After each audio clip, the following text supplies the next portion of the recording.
Il est essentiel aujourd'hui que le gouvernement prenne une décision favorable pour le maintien du RSTA et de la prime COSPA. C'est ça notre premier, mais vraiment notre premier souci, et nous sommes très inquiets quand nous voyons qu'aujourd'hui le gouvernement n'a pas encore donné une décision ferme et définitive. Nous nous demandons, et nous l'avons déjà demandé depuis plusieurs semaines, que ce RSTA et la prime COSPA soient prolongés de 3 ans,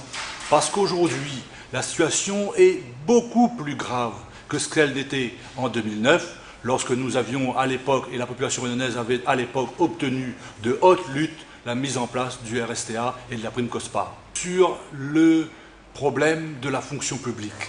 le président de la République a fait une intervention le 19 novembre devant les élus de l'Outre-mer au Congrès des maires, et il a dit que pour les jeunes ultramarins, ils doivent pouvoir travailler là où ils ont été formés. Le discours est sur Internet, tout le monde pourra le lire.